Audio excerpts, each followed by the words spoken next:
Por ser clase por videollamada y ser varios participantes, digo, es un poquito difícil que los esté viendo si alzan la mano o algo, pero incluso también que esté leyendo yo las preguntas es un poquito difícil, pero cualquier cosa, en cualquier momento, por favor, pues interrúmpanme y les aclaro la duda que surja. Pues bueno, como decía la doctora Lagunas, precisamente yo soy ortopedista y traumatólogo y tengo una alta especialidad en cirugía de columna. Entonces, pues bueno, tengo la oportunidad de darles hoy la clase, la cual nos están metiendo, también como lo platicaba la doctora, lo que tendrían que ver en 2 o 3 meses en un ratito. Todo esto es lo que vamos a intentar ver. Es imposible verlo a detalle y a fondo, pero bueno, me imagino que se quedarán de todos modos con algo de tarea para la casa, pero en lo que les pueda ayudar ahorita o incluso en el futuro, si quisieran alguna clase extra, digo, fuera del horario que habitualmente tienen, con todo gusto, pues lo podemos platicar al final y tocamos el tema que haga falta aclarar. Bueno, primero que nada, sobre definición de fracturas.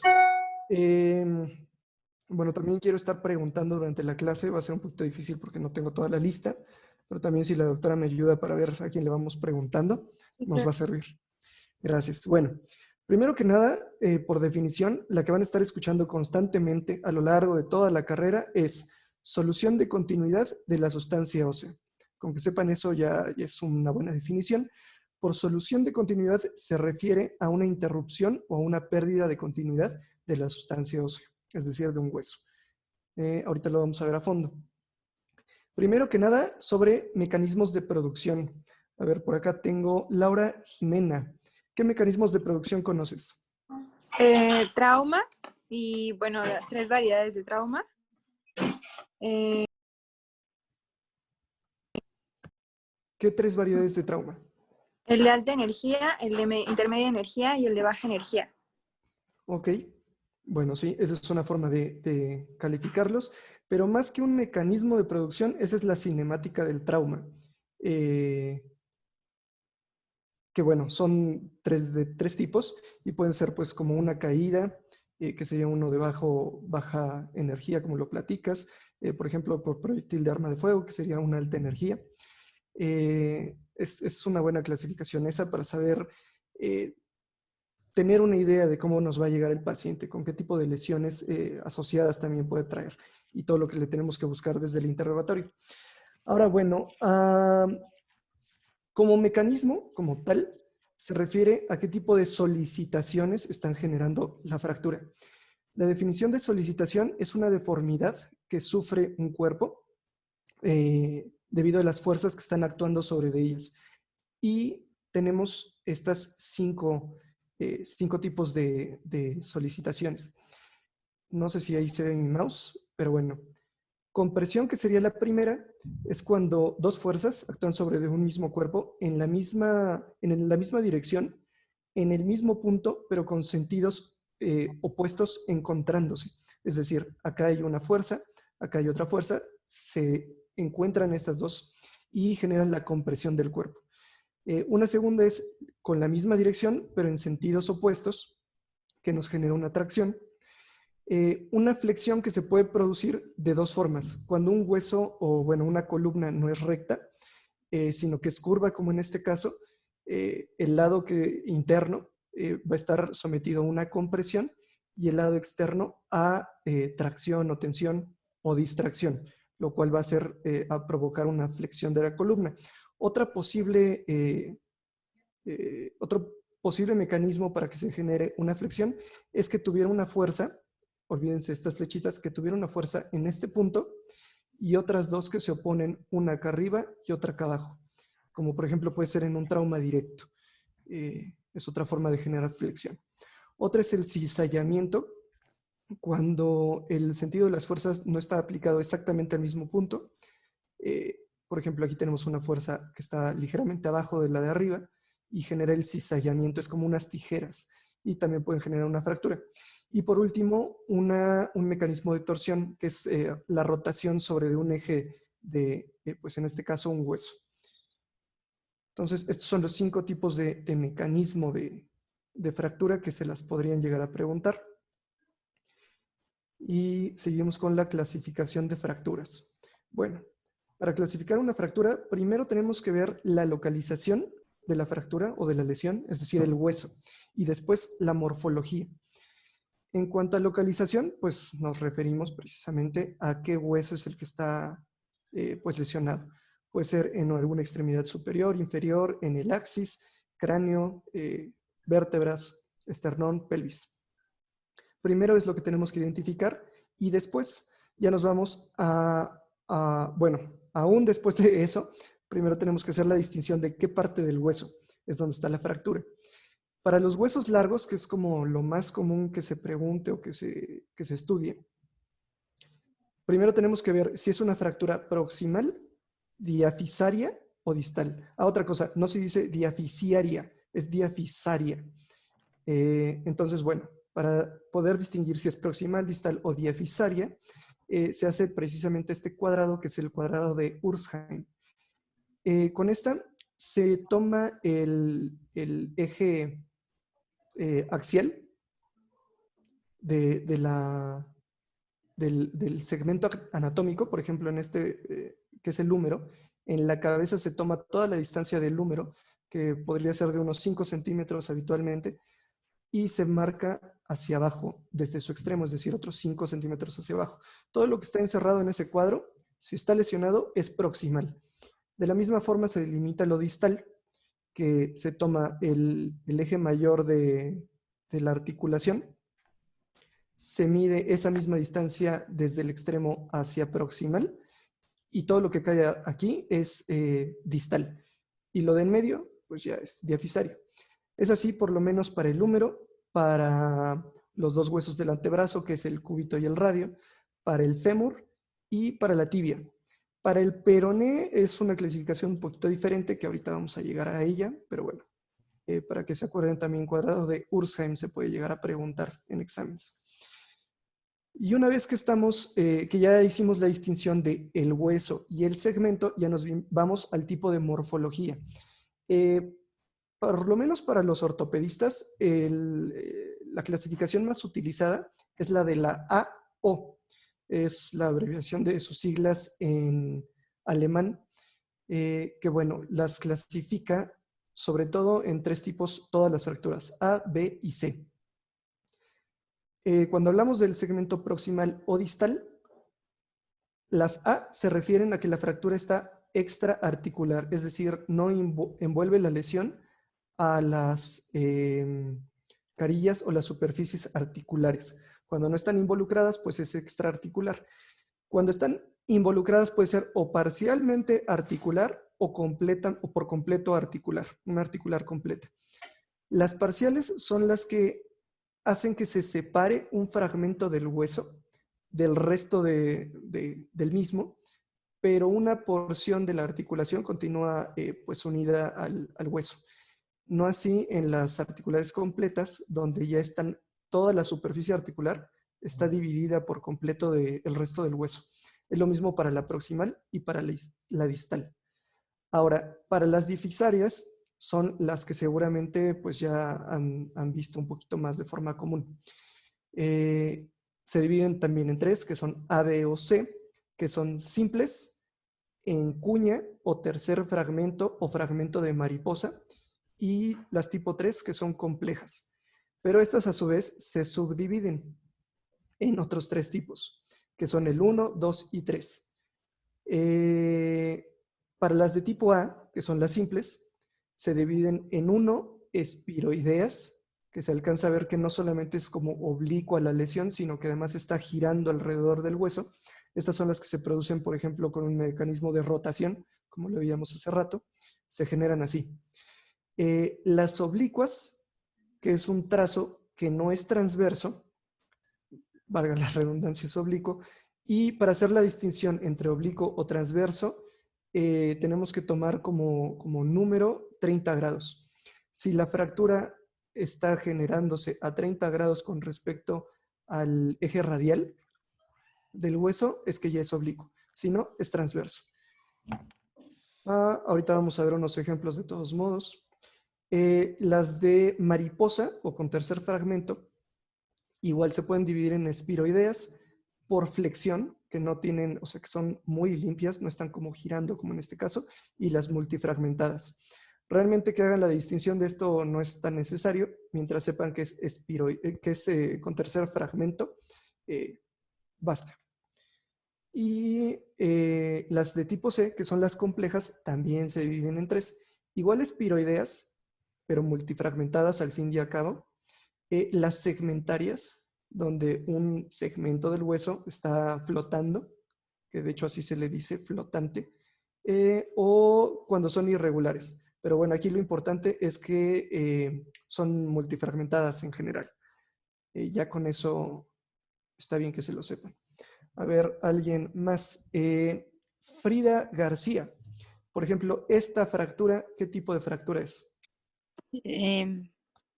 Sería...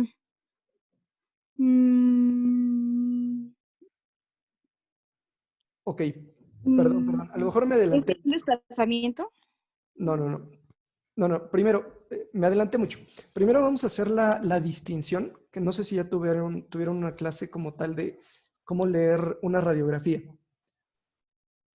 No, Clase doctor, no mucho. de imagenología, ¿todavía no la tienen? Ok. No.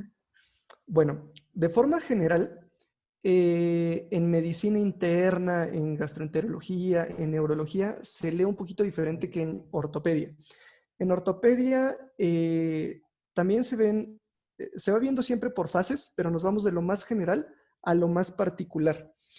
En este caso, por ejemplo, tendríamos que decir que es un estudio de imagen que consta de una radiografía o que se trata de una radiografía. Primero que nada se ve el tipo de proyección. En este caso es una proyección AP, es decir, el rayo viene de anterior a posterior del paciente. No pudiera ser lateral, oblicua, son otros dos tipos, pero bueno, en este caso es AP. Ahora, primero se habla sobre todo de partes blandas, que aquí se alcanza a ver, por ejemplo, la piel, la estoy delimitando. Se ve que el paciente pues tiene bastante tejido graso, que es todo esto, grasita, que además se ensancha más estos tejidos blandos por la lesión que tiene. Pero bueno, esto es piel, esto correspondería a músculo. Incluso todas estas líneas se corresponden a fascias. Son imágenes compuestas que nos dan varios músculos sobrepuestos. A veces también se alcanzan a ver, por ejemplo, vasos sanguíneos o calcificaciones de ligamentos o de tendones. Pero las radiografías, para lo que nos sirven es para ver fracturas, para ver tejido óseo, no tanto tendones o músculos, por lo menos en ortopedia.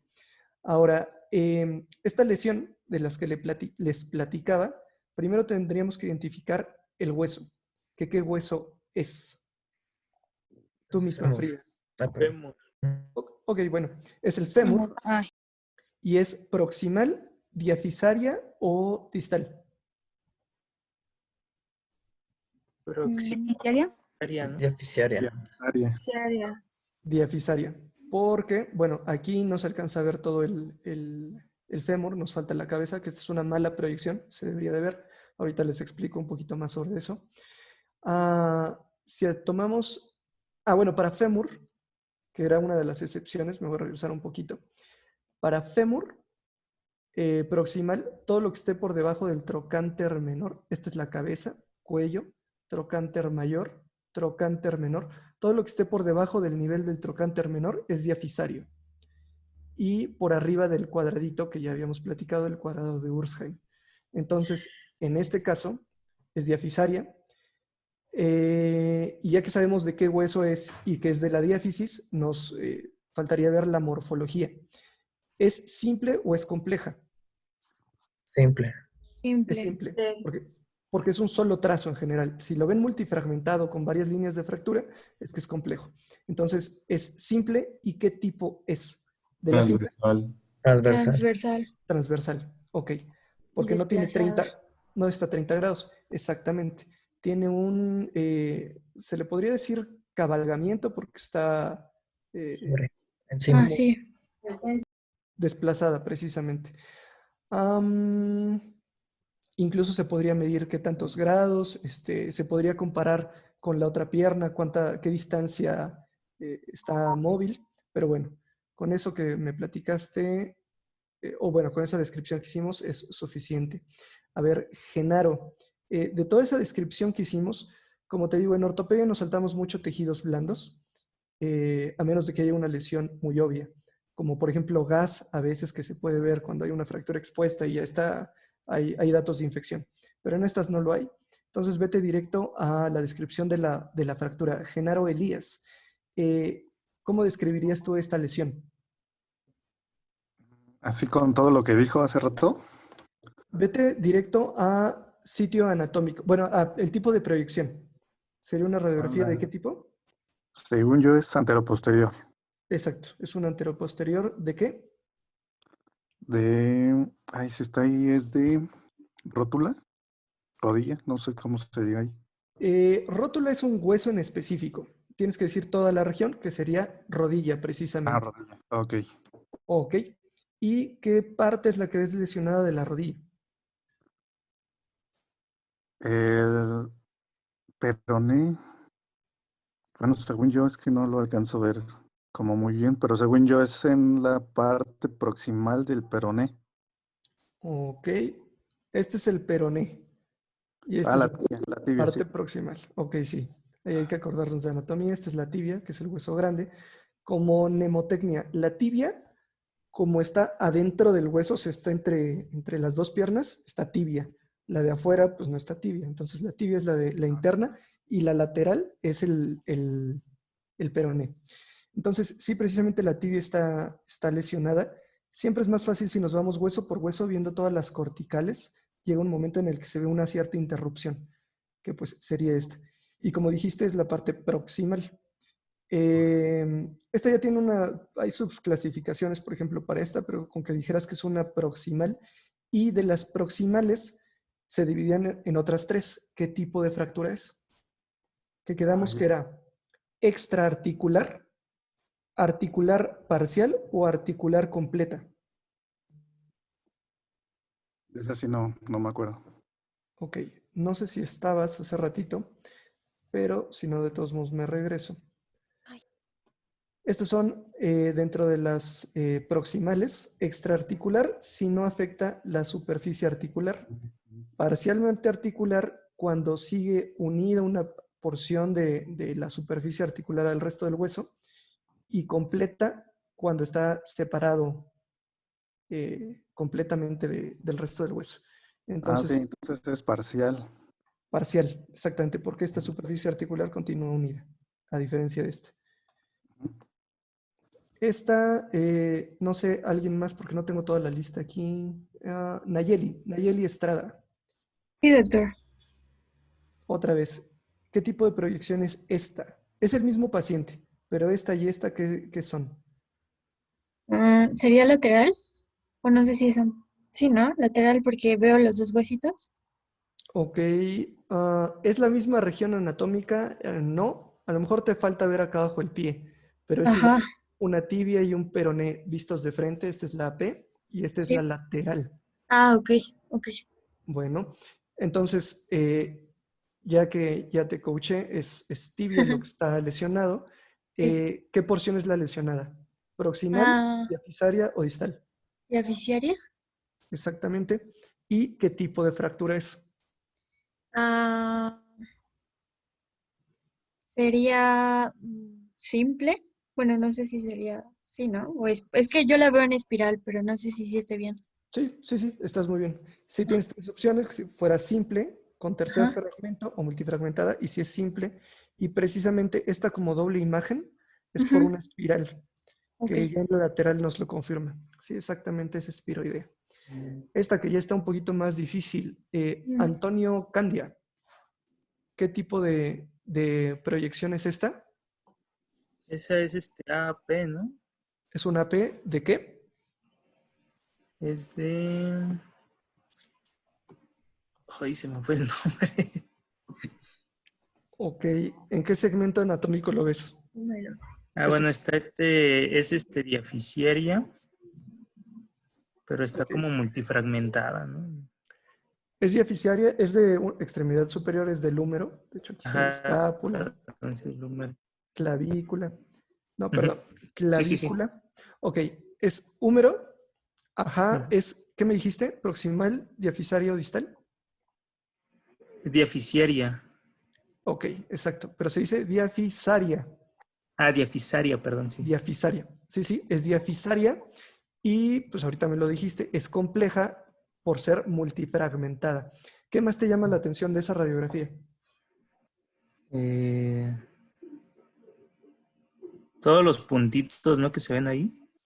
Ajá, ¿cómo describirías esas imágenes? Ah, bueno, no han tenido radiología, se les perdona, pero en este caso se ¿Los hablaría, artefactos? ¿perdón? ¿Son los artefactos? No, un artefacto sería, por ejemplo, esto que se ve acá, seguramente el paciente está ferulizado, o es una férula o es alguna especie de vendaje, y los artefactos son estas imágenes. Ok, ok. Pero de forma general, para describir lo que produce una imagen en una radiografía es cuando es radiolúcido o cuando es radiopaco, un objeto, un cuerpo. Por ejemplo, el aire es radiolúcido porque deja pasar toda la radiación. Entonces se ve así.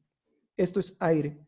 Lo radiopaco son como los huesos, los tejidos blandos, y estas que son todavía más radiopacas, estas imágenes, por eso se ven, perdí el mouse, esto, por eso se ven como puntitos.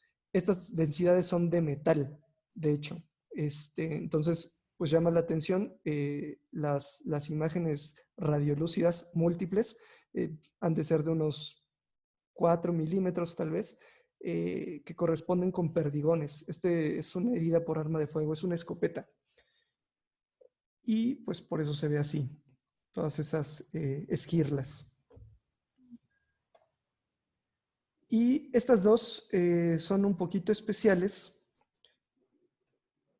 que no se las había comentado ahorita. ¿Alguien sabe qué tipo de fractura sería esta o esta? La del lado derecho es la que le llaman fractura tipo torus, ¿no? Esta, sí, precisamente. Es una fractura en tipo torus. En los niños es muy común que cuando tienen caídas, meten la mano, tienen una carga sobre el mismo eje y el hueso como que se ensancha. Y precisamente se ven así. Esto, aunque no lo parezca, para el niño es doloroso y hay que inmovilizarlo. Se le pone una férula o un yeso. Más bien un yeso circular. Y este otro tipo de fractura. ¿Es la de tallo verde? Tallo, ¿no? Tallo verde. Justamente, es una fractura en tallo verde. Eso se puede ver porque si seguimos las corticales, como les platico que hay que hacerlo, se ve de un lado que está fracturado, se pierde la continuidad del hueso, y del otro está íntegro. Entonces nada más se dobla el hueso. Cuando es así, es en tallo verde. También, de hecho, en adultos puede pasar algo similar. No se dobla así el hueso, pero únicamente es una fractura de una sola cortical. Es lo que la gente le llama fisura. Las fisuras no existen en cuanto a términos médicos, se le llamaría una fractura unicortical. Entonces, para que no comenten, no platiquen eso de fisura. Y nada más, bueno, aquí también llamaría la atención que, por ejemplo, esta separación en el radio, ¿a qué se debe? Al disco metaficiario, ¿no? De crecimiento. Exactamente, es la placa metafisaria. Como no está osificada, es completamente radiolúcida, o bueno, parcialmente radiolúcida. Por eso se ve como si fuera una fractura, y los pediatras nos andan diciendo a la mitad de la noche que porque se fracturó el niño, pero pues no está fracturado. Entonces, bueno, es bueno que lo sepan. Ok, y en su temario nos pedían todas las clasificaciones.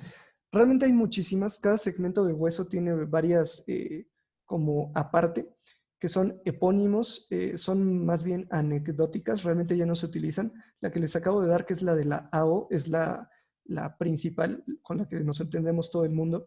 Pero de todos modos, pues por enseñanza, por escoleta, digo, se pueden dividir en varios otros tipos y seguramente en sus exámenes van a seguir saliendo. Las más importantes son dos, que ahorita se las voy a dar, precisamente es esta de fracturas de peroné, que es la clasificación de Danis y Weber.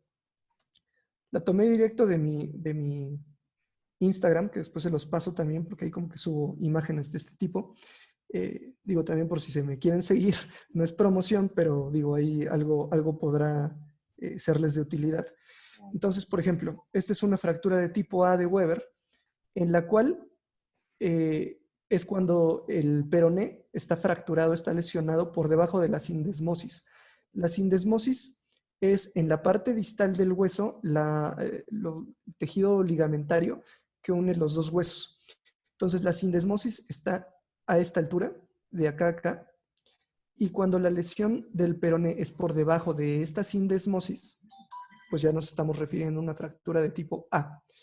Es por resultado de una supinación del pie. Esto, es decir, el pie se va en este sentido. Cuando nos torcemos el pie, que siempre duele esto, es porque se extienden, se estiran, se elongan, mejor dicho, los ligamentos peroneo-astragalinos.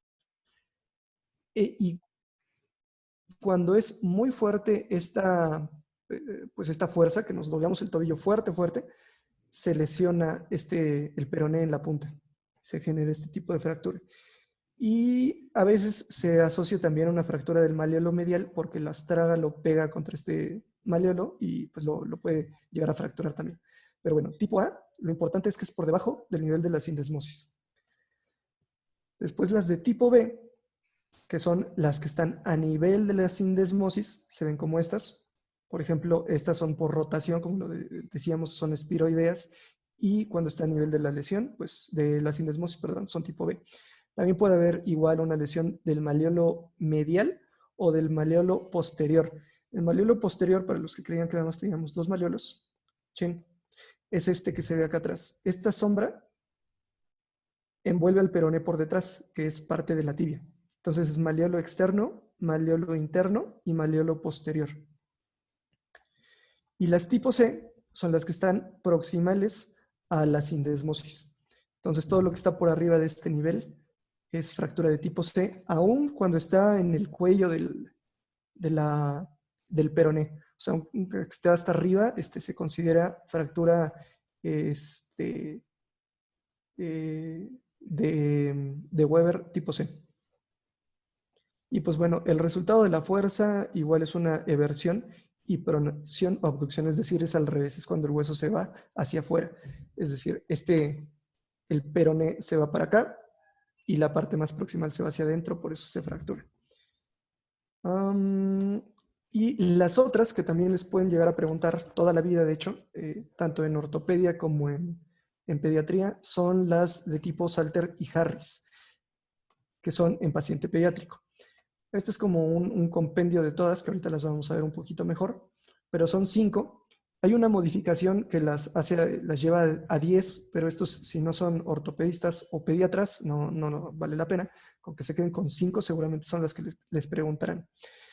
Las de tipo 1 son los que atraviesan justamente toda la placa de crecimiento.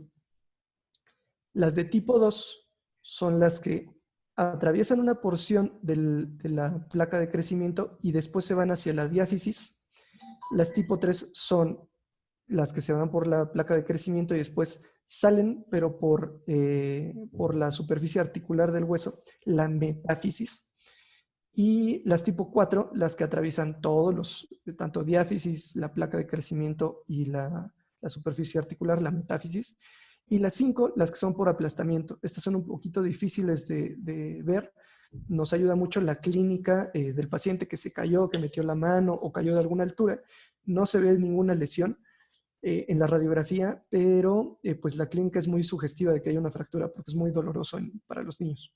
Entonces, bueno, estos son los 5 tipos que aquí están un poquito más pues desmenuzados y con ejemplos. Como lo decíamos, tipo 1 a través de la fisis y se ve la desviación de la metáfisis hacia posterior.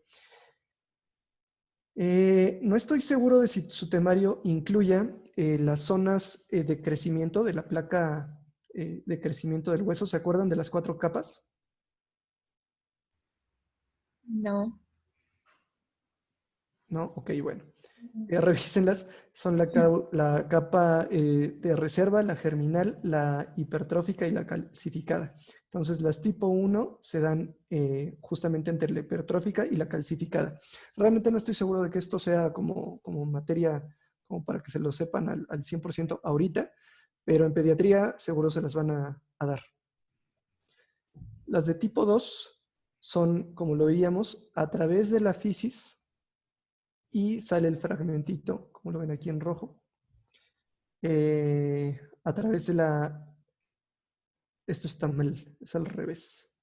Se va hacia la metáfisis. Bueno, ya que se va hacia la diáfisis. Metáfisis es hacia abajo, porque es más allá de la... Perdón, lo estoy dando al revés. Esto es epífisis, metáfisis. Perdón, un lapsus. Después de recorrer la fisis, se va hacia la metáfisis y se genera un tercer fragmento que también lo suelen preguntar mucho. Se conoce como Thurston-Howland. Esta me parece que incluso en el ENARM lo llegan a preguntar. Las de tipo 3 son lo contrario, atraviesan el cartílago de crecimiento y se van por la epífisis. Tal vez vale la pena que sepan que atraviesan la zona de reserva y proliferativa. Las de tipo 4, como lo veíamos, atraviesan todas las zonas. Y las de tipo 5, donde está impactado. Si tuviéramos la contralateral también nos ayuda. Se vería que la distancia entre la porción calcificada proximal y distal pues es más grande. Y estas tienen un mal pronóstico porque además generan una detención del crecimiento del paciente. Es decir, una extremidad puede crecer más que la otra. Entonces, pues bueno, es uno de los riesgos de este tipo de fractura. Ahora vamos con los diagnósticos de fractura. No sé si lo que hemos visto hasta ahorita todo ha estado claro o hay alguna duda, pregunta. Hasta ahorita todo claro, doctor. Está bien. Gracias. Sí, todo va claro. Ok. Yo, doctor, ¿puedo preguntar algo? Sí, dime. Escuché que me podría, bueno, repetir cómo se sacaba el cuadro de Ursheim, por favor. Sí, claro. Ok, Gracias. tomas. Eso nada más es para proximal y distal. Tomas la porción más ancha de la superficie articular, que sería, por ejemplo, esta en el húmero, y esta medida que te dé pues, varía de paciente a paciente. Por ejemplo, en un paciente, un adulto, generalmente mide unos entre 5 y 5.5 centímetros la cabeza del húmero, y vas a medir lo mismo desde el extremo, que sería este, hacia abajo, otros 5 centímetros. Y todo lo que quede en ese cuadradito es proximal. Para lo distal es lo mismo. Haz de cuenta que esto midiera 6 centímetros. Lo mides desde la punta o lo más distal hacia proximal 6 centímetros y con eso se genera un cuadro. Ese es el cuadro de Ursheim, para saber si es proximal o distal. Sirve para todos los huesos largos, como lo platicaba hace rato, a excepción del fémur, que lo proximal es todo lo que está por arriba del trocánter menor, y también para el peroné. El peroné no cuenta porque se cuenta como si fuera tobillo, aunque esté hasta acá arriba la lesión, como lo decíamos, que sería una Weber de tipo C. Okay. ¿Vale? Muchas gracias, doctor. Ok, no, ¿de qué? De nada. Ok.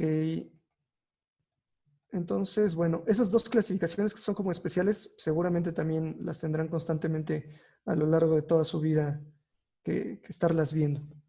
Ahora, para hacer el diagnóstico, pues como en todas las otras patologías, tenemos que hacer primero una historia clínica y una exploración, lo cual nos da una sospecha diagnóstica, pero el diagnóstico definitivo lo obtenemos únicamente cuando ya tenemos radiografía, tomografía o resonancia. El ultrasonido nos puede servir, pero realmente no es como el método de elección para hacer este tipo de estudios. En cuanto a la historia clínica, pues obviamente la cinemática del trauma nos ayuda mucho, a excepción de pacientes añosos. En los pacientes que ya tienen osteoporosis, hay mecanismos de lesión muy extraños. Desde que solamente se quisieron parar de una silla, que estornudaron, que se voltearon, ya con eso les puede generar una fractura. Entonces, pues no hay que menospreciar como que un mecanismo de lesión o una cinemática de una muy baja energía. Nos ayuda mucho la exploración. el paciente, pues además de venir generalmente con edematizado, con una cierta deformidad del segmento del cual se está quejando, pues hay imposibilidad también para la movilidad, como les platicaba. Pero el diagnóstico ya bien definitivo se hace, como lo decíamos, con los estudios de imagen.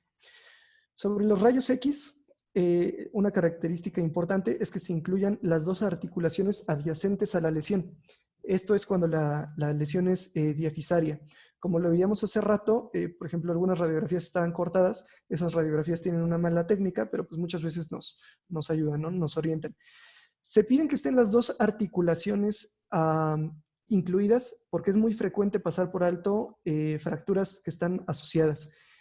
Entonces, siempre acostúmbrense a pedir que se vean las dos articulaciones más proximales. Por ejemplo, en húmero tendría que ser la cabeza del húmero y los cóndilos. En la diáfisis de la tibia tendría que verse la rodilla y el tobillo. Eso les ayudaría mucho a no pasar por alto muchas lesiones. Y siempre es necesario pedir dos proyecciones. Con una podemos pasar pues lesiones por alto. Por ejemplo, en esta radiografía, ¿quién me pudiera decir dónde está la lesión?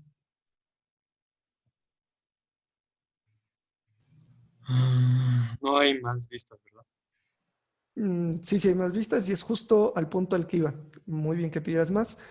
Por ejemplo, en esta es un poquito sutil. Sí se alcanza a ver aquí una imagen compuesta entre los dos huesos. Se ve como un poquito más radiopaco.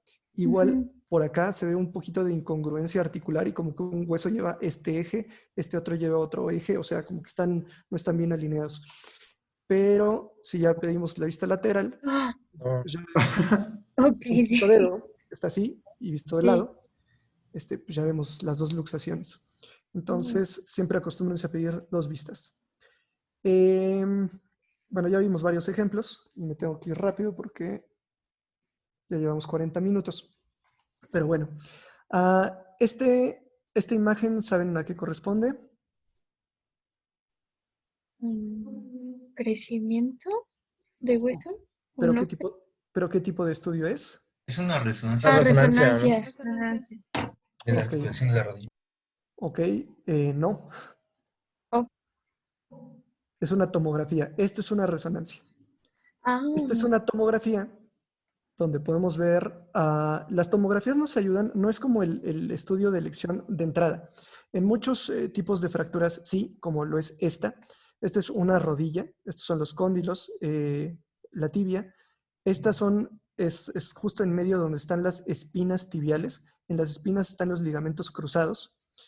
Pero si vamos recorriendo como que el estudio, podemos ir viendo hasta dónde se lesionó esa tibia.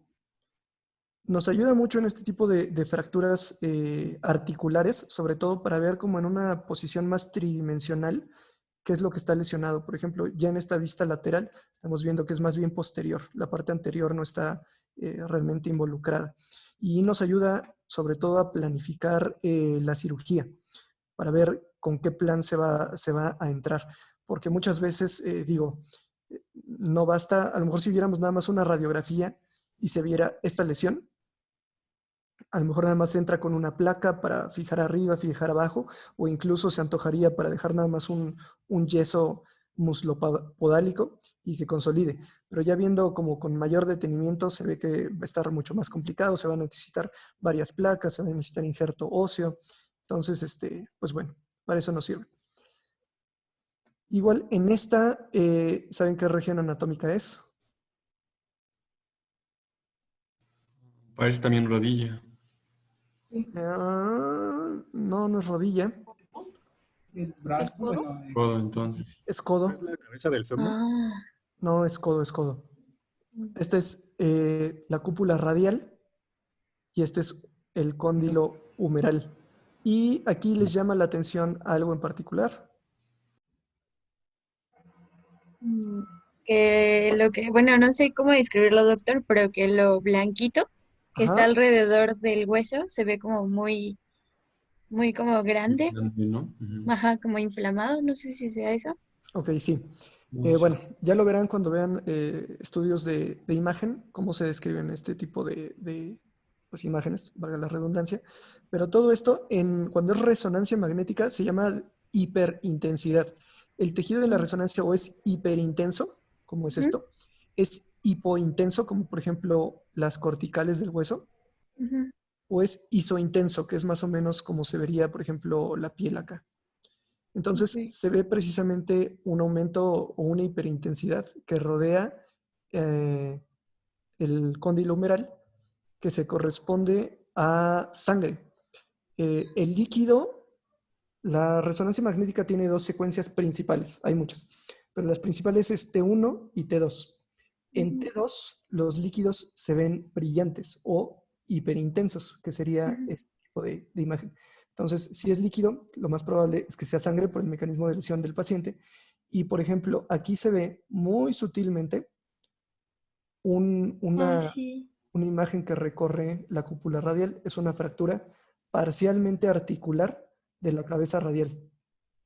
Entonces, seguramente este estudio lo pidieron por las lesiones asociadas. Para empezar, pudiera llegarse a pasar por alto esta fractura en una radiografía, pero ante la persistencia del dolor del paciente, seguramente el aumento de volumen de los tejidos blandos que se ve en la clínica por la hemartrosis, llevó al médico a pedir esta radiografía, y también es útil porque, esta resonancia, perdón, porque en la resonancia se ven, como lo platicábamos, tejidos blandos. Esta más que para ver el hueso, es para apreciar precisamente tejidos blandos, inflamación, edema, y sirve para ver ligamentos y tendones. En este caso, el ligamento colateral lateral, que es este que va desde el cóndilo humeral hasta la cúpula radial, está discontinuo. Aquí se ve una pérdida de la continuidad. Necesitaríamos como todos los cortes para que fuera un poquito más claro, pero por ejemplo, esto se supone que es una lesión y también la hiperintensidad nos ayuda a saberlo del ligamento colateral lateral. Entonces, nada más para que como que se queden con esta idea clara de que las radiografías es el estudio de imagen de inicio, con el cual muchas veces ya no necesitamos nada más. La tomografía es para ver lesiones óseas, sobre todo, por lo menos dentro de la ortopedia, y la resonancia magnética para ver lesiones de tejidos blandos, es decir, ligamentos, tendones, tejido graso, muscular. Muchas veces aquí también se pueden ver las lesiones como un desgarro del músculo. Y bueno, sobre el tratamiento. Hay dos tipos de tratamientos siempre en este tipo de lesiones, que es el conservador y el quirúrgico. El conservador incluye todo lo que no sea la cirugía, desde la inmovilización, que se puede hacer con férulas, con aparatos de yeso, ya sea circular o de puro yeso o de fibra de vidrio, que hacen más o menos lo mismo. Contracciones cutáneas o esqueléticas, que ahorita también las vamos a ver, con corsets o collarines. También puede ser reposo, manejo del dolor y la rehabilitación posterior del paciente. Y el quirúrgico, que también ahorita vamos a ver algunos ejemplos. Primero que nada, pues vamos a ver vendajes y férulas, que pues sería de forma inicial cómo se tratan este tipo de lesiones y cuáles son sus objetivos, cuáles se les ocurren que sean. Limitar el Mantener movimiento. inmovilizado. Ayudar para inmovilizar al paciente. Para disminuir el dolor también. Disminuye el dolor. Evitar el daño. Ajá, Evitar el daño. Favorecer la... Pues a tejido blando. A los tejidos blandos circundantes, ajá. Favorecer ¿qué? la soldadura. Que se solde bien. Ajá, Cicatrización. Ok. Consolidación. Consolidación, sí, sé que se me olvidó el término. Ok. La consolidación ósea, sí. Pues prácticamente creo que me dijeron todos, excepto faltaba el de que permite la movilización del paciente. Pues si estamos limitando la movilización de los fragmentos, limitamos el dolor, el daño a estructuras vecinas, con eso ya podemos movilizar al paciente. Que pues es por lo menos ustedes como médicos generales lo que van a tener que saber muy bien para cuando tengan pacientes, muchos van a tener que estar solos en algún lugar lejano, olvidado de la mano de Dios. Entonces tienen que saber bien cómo inmovilizar al paciente para que puedan referirlo a algún centro de segundo o tercer nivel. Entonces, este tipo de clases digo, de por sí cuando es nada más teórico, como que le falta un poquito en cuanto a la práctica. Yo les sugeriría, hay en muchos hospitales se hace todos los años un curso o un taller de inmovilizaciones. Valdría mucho la pena que lo tomaran por lo menos una vez en la vida para tener como una noción muy general de cómo se hacen este tipo de inmovilizaciones. Del que sí sé que segurísimo se hace todos los años es en el Hospital General. Lo sé porque digo, yo salí de ahí, ortopedia lo hice ya. A finales de año, por ahí de noviembre y diciembre, no sé si este año se vaya a llevar a cabo, pero en noviembre y diciembre se hace un taller para dirigido a estudiantes internos, justo para que aprendan a poner pues yesos y férulas. Es totalmente práctico. Entonces vale la pena que lo hagan. Y pues bueno, de todos modos, pues por las limitaciones que tenemos, vamos a verlo únicamente teórico. Y pues comenzamos por los principios de la inmovilización. Lo importante es limitar la movilidad del foco de fractura y de las articulaciones vecinas, proximal y distal. Muchas veces es muy incómodo para los pacientes que, por ejemplo, tienen una lesión de antebrazo o del húmero y que les inmovilizas todo el brazo. Es importante porque los músculos y tendones muchas veces no están únicamente limitados a una región, sino que atraviesan todo el segmento. Y, por ejemplo, en una lesión de antebrazo, si permitimos la muñeca, la movilidad de la muñeca o del codo, se va a estar movilizando la lesión y pues no es algo que estemos buscando, ¿no? Entonces hay que siempre inmovilizar las articulaciones proximales y distales a la lesión. Hay que acolchar bien las prominencias óseas porque donde tiene menos tejido graso o menos colchoncito muscular el paciente, la piel suele sufrir mucho. Puede tener ulceraciones el paciente que incluso llegan a hueso. Es común. Hay que proteger bien la piel contra las reacciones exotérmicas. Por reacción exotérmica me refiero a tanto el yeso como las fibras de vidrio, cuando se calientan y se están secando, mejor dicho, cuando se están secando, cuando se están fraguando, generan una reacción exotérmica que puede ser tan caliente que por lo menos en bebés y en pacientes de la tercera edad llegan a tener quemaduras. Y pues luego no pueden avisar y se están quejando, están llorando porque les duele la fractura. Entonces pues terminan el paciente todo infectado y uno no se da cuenta hasta que ya la infección pues está generando exudados, secreciones. Entonces pues bueno, para eso también nos sirve. También hay que dejar las articulaciones en una posición funcional. Ahorita voy a explicar qué es esto. Es decir, no en una posición extrema. Por ejemplo, si vamos a inmovilizar una muñeca, no la podemos dejar completamente en los rangos de movimiento máximos porque va a lesionar la articulación. Y hay que permitir la movilidad del resto de las articulaciones para limitar o hacer que no llegue a una artrosis. Una artrosis, que por cierto, bueno, no sé si tengo una diapositiva, pero una artrosis es el desgaste de una articulación que se puede dar por diferentes causas. En cuanto a las inmovilizaciones, queremos que todas las demás articulaciones se muevan, porque si no se atrofian. Y se atrofian porque dentro de las articulaciones, por lo menos las que tienen cápsula sinovial, el tejido cartilaginoso se nutre por difusión, sí, pero también porque con el movimiento, esas superficies, el cartílago se exprime como si fuera una esponja y cuando liberamos la presión, el cartílago hace una especie de efecto de vacío y hace que entre nuevamente líquido sinovial y ese movimiento, ese recambio de líquido está nutriendo a todos los condrocitos. Si inmovilizamos por mucho tiempo a un paciente, por ejemplo, también en pacientes de la tercera edad, si les pones una férula o un yeso, por ejemplo, 4 semanas, como en un adulto, ellos que no tienen tan bien nutridas las articulaciones se van hacia una artrosis y ya no se pueden mover. Entonces, en ellos también la inmovilización es por menos tiempo. Y por eso se les permite que todas las otras articulaciones se muevan pues, lo mayor posible. Entonces, bueno, ese es uno de los principios. Antes de llegar a las férulas, tenemos que pasar por los vendajes. Realmente un vendaje para una fractura, no hace nada, ¿no? No sirve para nada, no inmoviliza. El único tipo de vendaje que sí puede ser útil es un vendaje de tipo Robert Jones. No sé si saben cuál es ese. No, doctor. Ok, bueno. El vendaje de Jones es un vendaje, no tengo idea de qué sea esta extremidad rara, pero bueno, se hace así.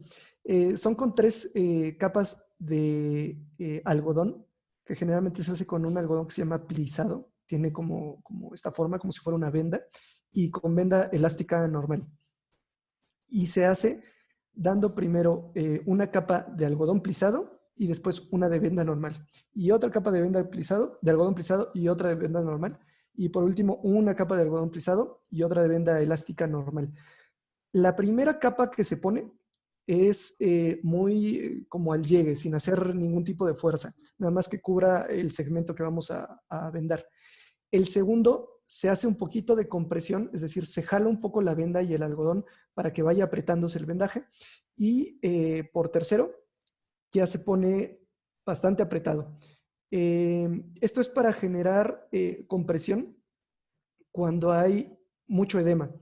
Un edema muy importante de un segmento anatómico puede generar un efecto de ventana que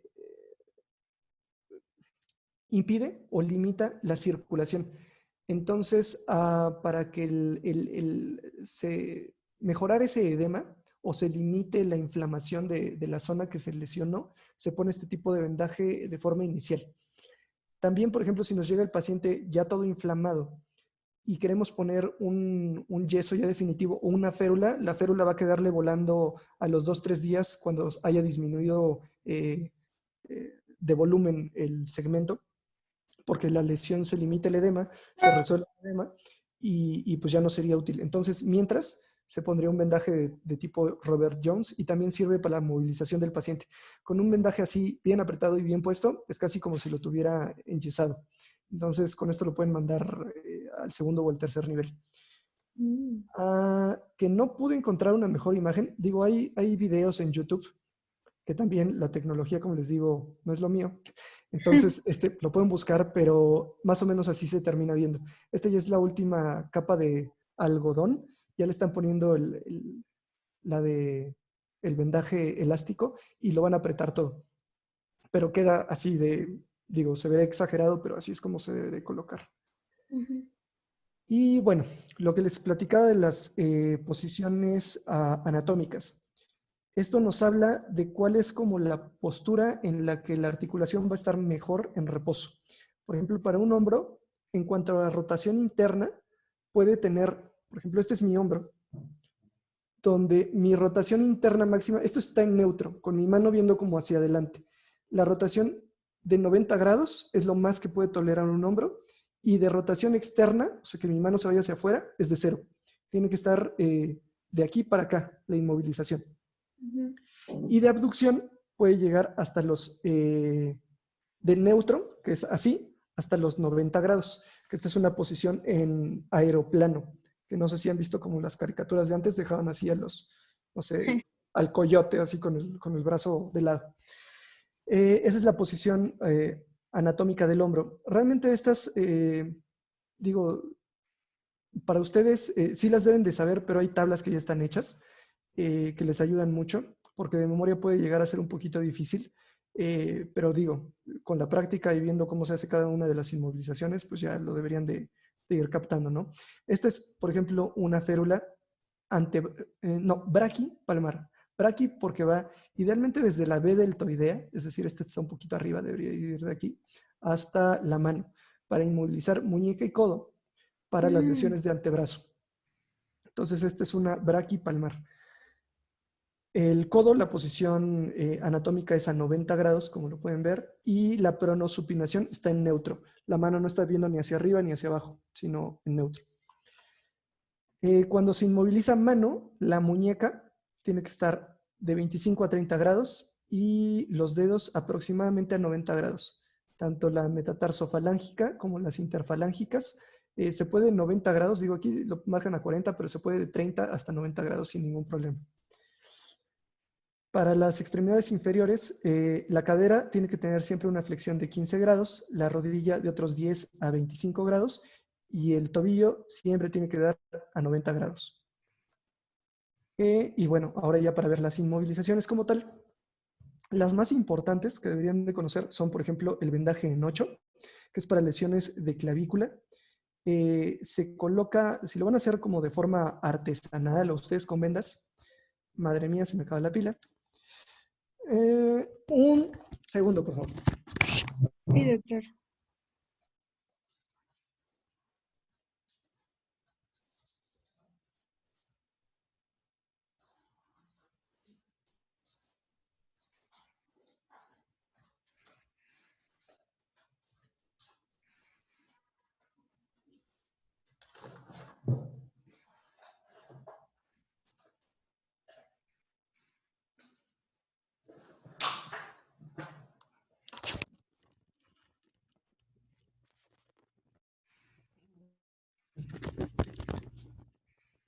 Listo. Si se hace de forma artesanal, el vendaje en 8, es decir, con vendas y algodón, debe de quedar cruzado por atrás el vendaje, por eso se le llama en 8.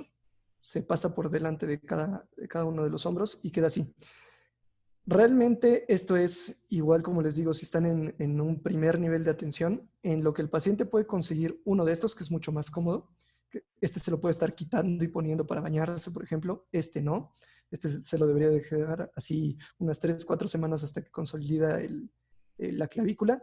Es bastante incómodo, puede tener compresiones radiculares, es decir, no es como tan útil. Es mucho mejor cuando lo compran, o todavía mejor este tipo de cabestrillos, que ahorita llegamos a ellos. Pero bueno, digo, de todos modos, tienen que conocer que este es un tipo de vendaje. Se lo pueden llegar a preguntar, pero no les sugiero que lo pongan en la vida real. Este es otro que tienen que conocerlo, pero tampoco es bueno ponerlo en la vida real. Es igual para lesiones de clavícula. Perdón. Es igual para lesiones de clavícula o de hombro. También podría servir para lesiones de brazo, pero el paciente, así como lo ven, se les da varias vueltas, se rodean la mano. Realmente no importa mucho por dónde vayan pasando la venda, mientras la mano quede completamente pegada al cuerpo del paciente. Pero también está pensado o estaba pensado para que lo trajeran por mucho tiempo. Entonces, a las 4 semanas que se lo quitabas, pues la axila ya estaba toda macerada la piel. Bueno, se debe de colchar la axila con alguna gasa o algún apósito, pero de todos modos, para cuando terminaban la recuperación del paciente era lenta porque ya estaba medio artrósico el hombro, el codo también les dolía, la mano, pues esta la tenían inmovilizada, o sea, la tenían inutilizada. Perdón, un segundo. Andrea.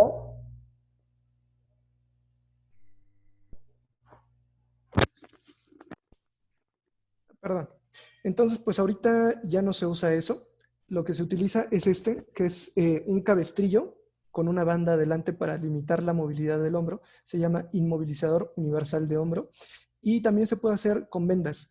Lo que se hace es vendar el antebrazo, se pasa la venda por detrás del cuello, vuelven a vendar el antebrazo, se pasa otra vez por atrás, así se acaba la venda y al final pasan otra venda por delante. También es una medida como temporal el vendaje, es más cómodo porque se lo puede quitar el paciente para bañarse y cambiarse de ropa. Entonces, pues, si tienen la posibilidad, mejor dejen y no pongan los otros dos. Ahora, ya como tratamiento definitivo, si el paciente no se puede operar, o por lo menos en lo que llega el momento de su operación, por ejemplo, para fracturas de húmero, se coloca esta férula que es en U o pinza de azúcar. Lo que se hace es que se pasa la férula desde la axila, pasa por debajo del codo, bueno, de todo el brazo, por debajo del codo y por la parte externa del brazo hasta llegar al hombro. Es decir, así. Y de hecho, esta está corta, debería de llegar hasta acá arriba. Está bien mejor. Y una vez hecha la férula, se venda. Para un vendaje braquipalmar, realmente no me gusta. Está mucho mejor el que veíamos al principio. Pero en forma de férula, únicamente lleva la parte posterior. La diferencia entre férula y el yeso completo es que el yeso circular, pues como su nombre lo indica, es que se rodea como si fuera una venda. Si es férula, únicamente se pone abajo las vendas de yeso, se mojan se sujetan al cuerpo con venda elástica normal y nos esperamos a que fraguen. ¿Cómo sería en este caso? Aquí nada más le falta que le pongan la venda. Esta nos sirve para lesiones de codo y de antebrazo. De muñeca se puede hacer exactamente lo mismo, pero basta con que la férula nos llegue hasta la mitad del antebrazo. Como lo es esta, por ejemplo. Esta no le dan caso ya que dice... Ah, no, sí, perdón. Es antebraquipalmar, sí está bien. Para lesiones de muñeca o de metacarpo. Y siempre recordando que hay que dejar una posición funcional. Para el primer dedo, que no es dedo gordo, es primer dedo, se puede poner una férula en esta posición, o si no, también por delante. De hecho, es un poquito más cómoda por delante. Y bueno, para extremidad inferior, tobillo se puede inmovilizar así. Esta, de hecho, está un poquito mal, debería estar más hacia arriba el tobillo, que fueran los 90 grados completamente, como lo está esta. Este es un vendaje. Y pues bueno, siempre recordar, esta se puede extender, por ejemplo, para lesiones de rodilla, se pudiera llevar hasta el glúteo o hasta la pelvis, el yeso, la férula posterior. Por ejemplo, así, que debería ir hasta el pliegue glúteo, es lo mejor. Otra cosa, siempre que venden una extremidad, empiecen de distal hacia proximal. Esta está horrible porque puede generar un efecto de ventana, es decir, esto puede ser una presión que va más allá de la presión venosa, pero la presión arterial lo supera. Entonces pasa sangre, llega al pie y ya no puede regresar y esto se dematiza, se hincha, salen ¿cómo se llama esto? Como vesículas en la piel por el edema y se puede llegar a infectar. De hecho, puede estar tan apretado que puede llegar a generar también una isquemia, ser como un torniquete y se necrosa el pie. Entonces, siempre pónganlo desde distal, desde los dedos hacia proximal. Y también por eso es importante que los dedos siempre estén descubiertos para poder ver bien que tengan buen flujo sanguíneo. Es decir, presionan el pulpejo y miden cuánto tiempo tarda en volver a tener llenado capilar el dedo.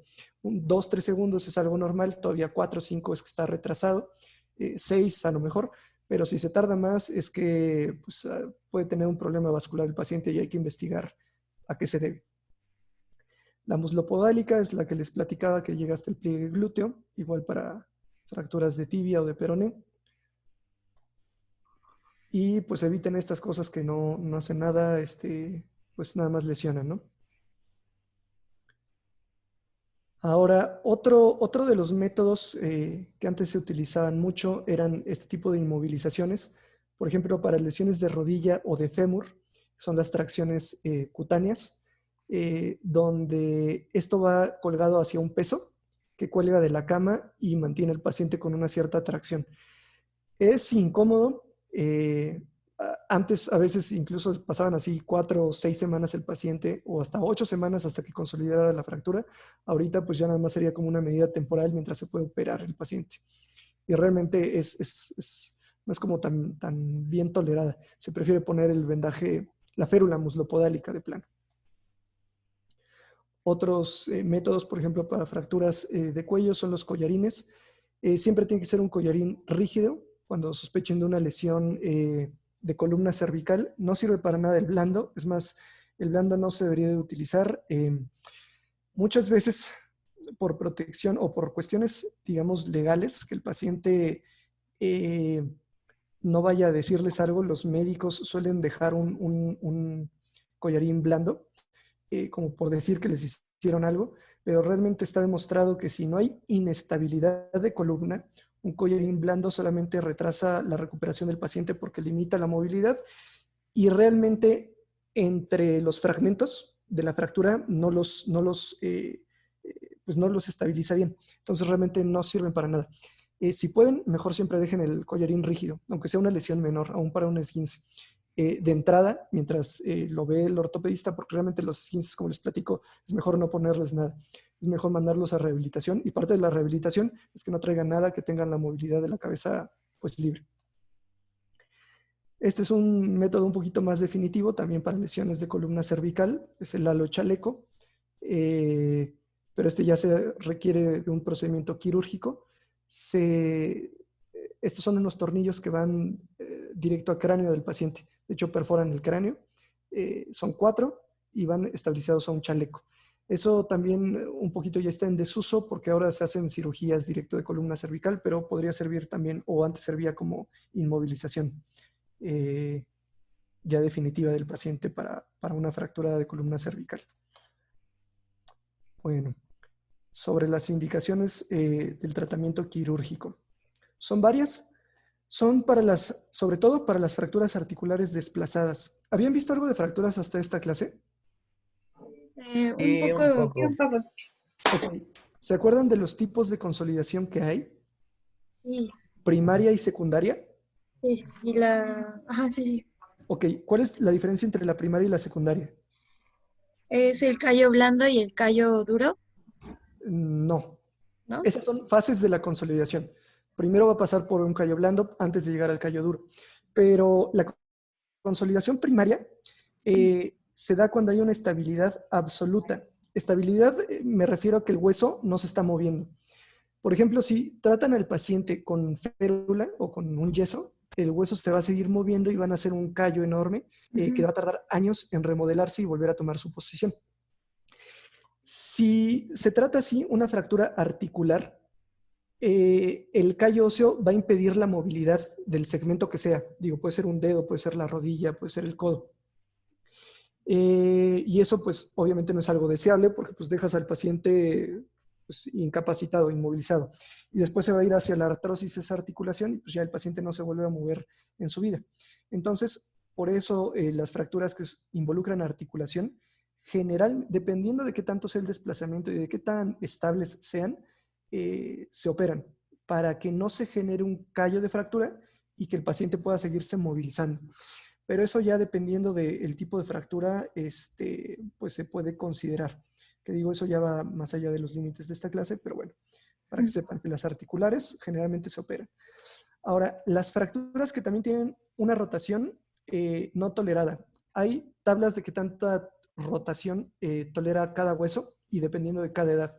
Por ejemplo, si tú dejas un hombro roto, pero la parte proximal del húmero está viendo hacia arriba y la parte distal queda rotada hacia adentro, pues no le va a ser funcional. Cuando eso consolide, o sea, va a tener el hueso como viendo para atrás, o sea, eso no sirve. Entonces, para evitar ese tipo de rotaciones. Lo mismo para las angulaciones, hay huesos que toleran 5, 10, hasta 20 grados de angulación sin problemas, pero huesos que no, ya depende del hueso y de la edad del paciente.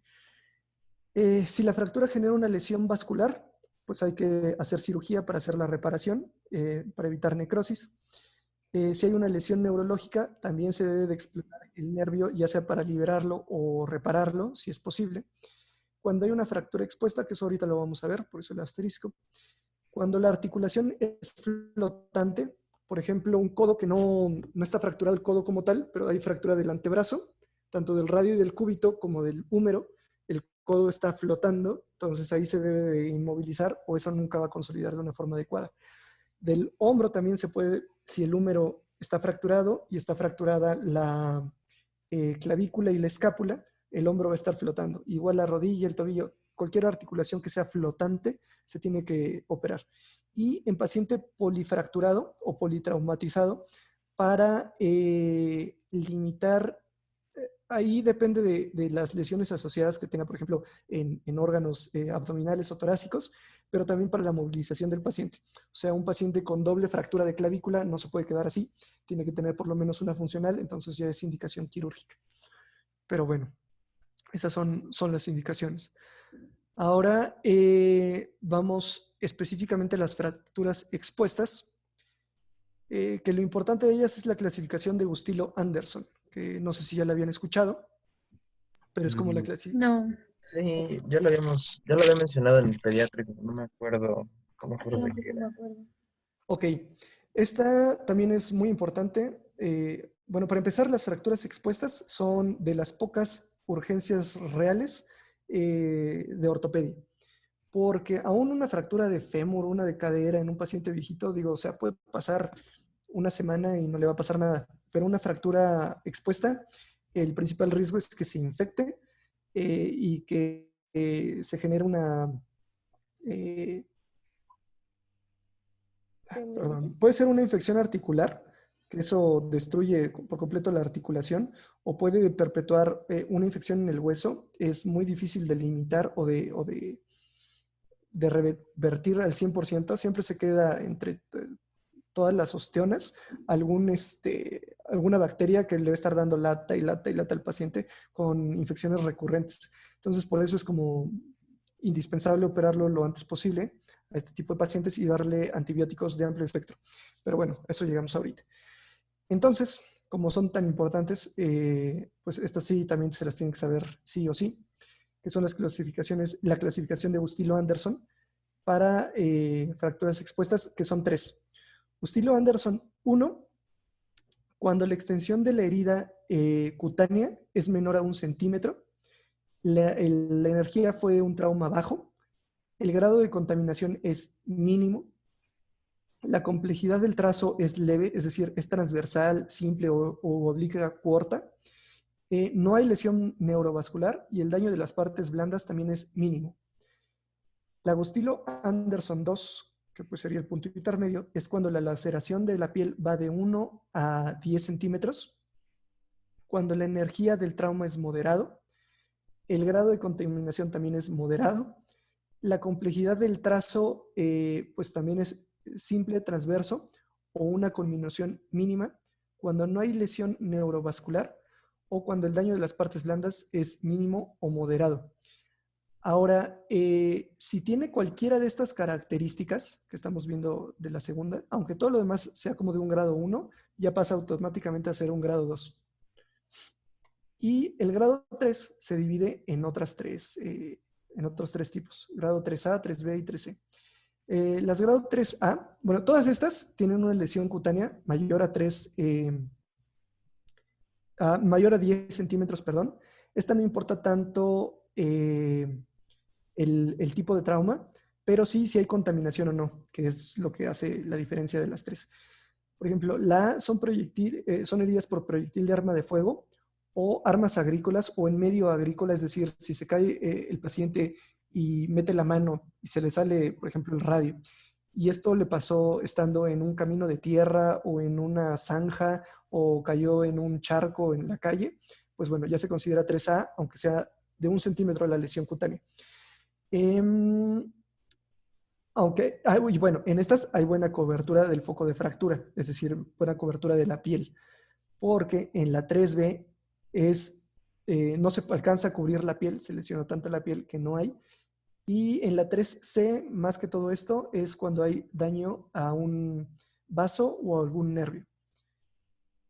Y bueno, los otros 3 puntos, como lo platicaba, si hay una cobertura ósea, una cobertura cutánea adecuada, pues nos quedamos con la 3A. La 3B ya es un poquito más grande, no es posible cubrir toda la lesión. Y en las 3C, eso no importa, lo importante es si hay lesión neurovascular. Y pues bueno, lo importante de cualquiera de estos tipos es que hay que operar en cuanto antes. Por ejemplo, este tipo de lesión, ¿cómo lo clasificarían? ¿Como Bustilo-Anderson qué? La 13.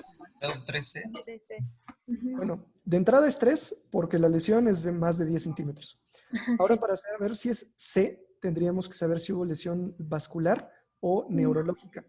Que francamente, con todo y lo aparatoso que se ve esta lesión, pudiera ser que no esté lesionado.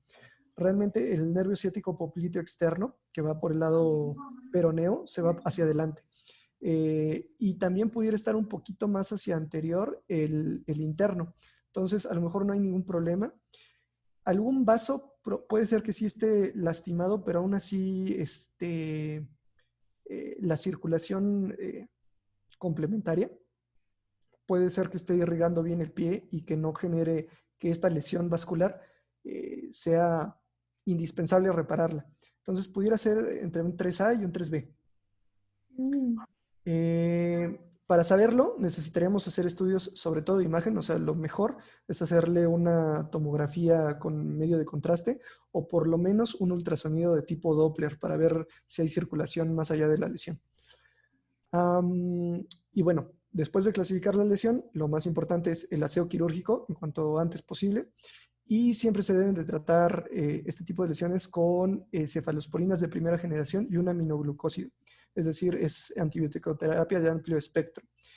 Ya dependiendo de los cultivos, porque antes de hacer el lavado de esta cirugía de esta herida, se toman cultivos para ver de forma específica, cuando ya nos den el reporte en 3, 4 días, saber poderle hacer el cambio de antibiótico a uno más específico. Y pues en todos los pacientes ver que tengan la profilaxis antitetánica. ¿Vale? Ahora, sí. En cuanto a complicaciones de todas las fracturas en general, son...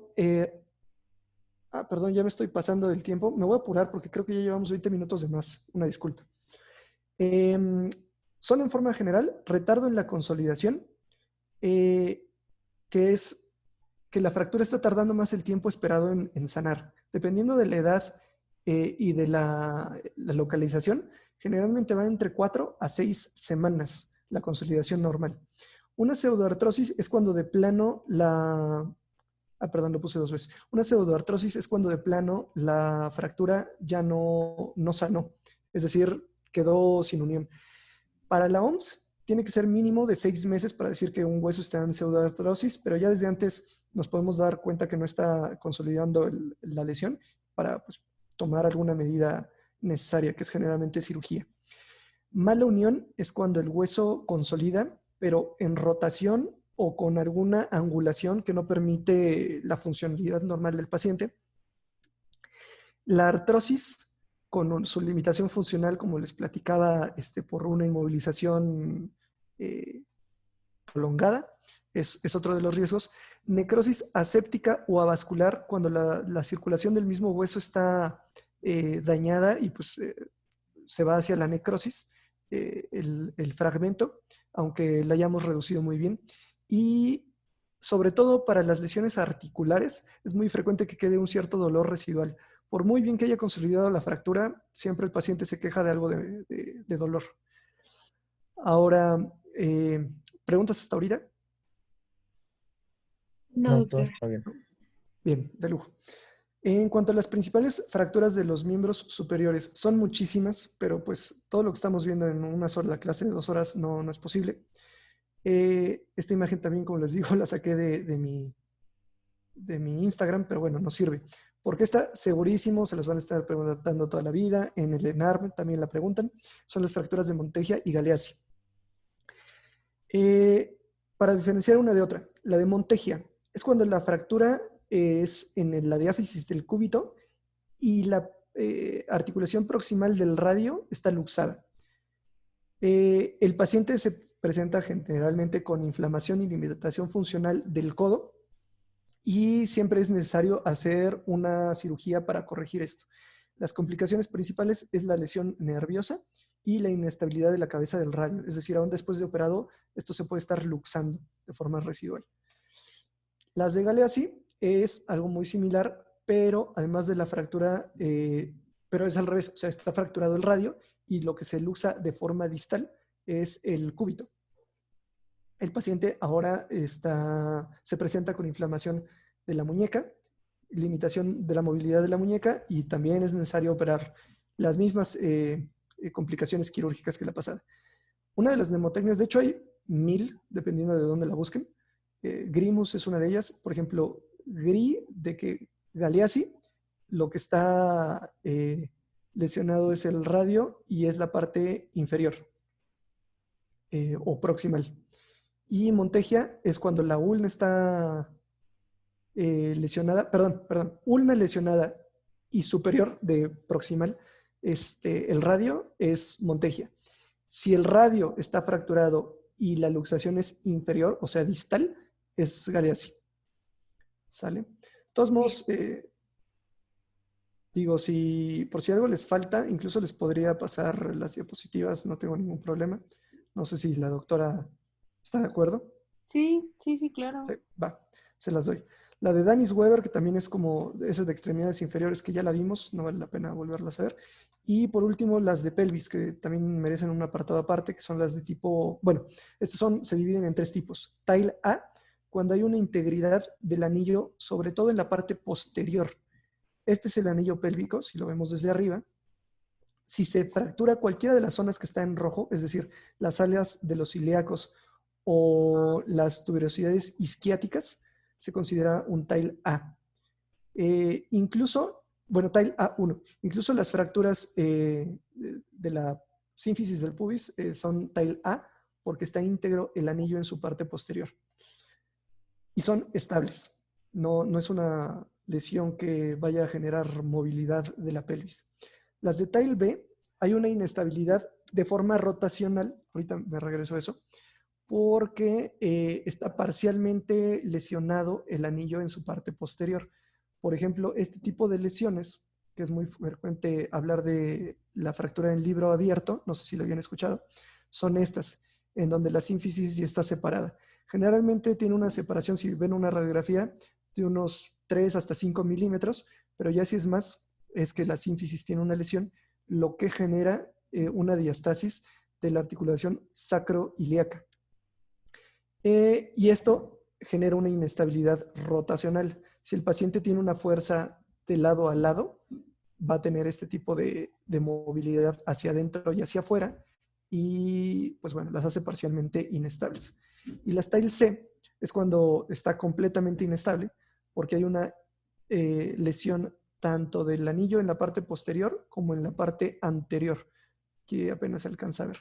Pero bueno, si está completamente si genera una disrupción completa, sobre todo en la parte posterior, como les platico, hay una inestabilidad tanto vertical, es decir, hacia arriba como hacia abajo, como rotacional. Entonces son las TILE C. Un punto aparte, dentro de las TILE B son las sacrocoxígeas, si hay una luxación o una fractura de este nivel. Y otra cosa que también está como que bueno, es un concepto un poquito mal entendido muchas veces, es que una fractura de pelvis, no sé si lo han escuchado, dicen que te puedes morir desangrado.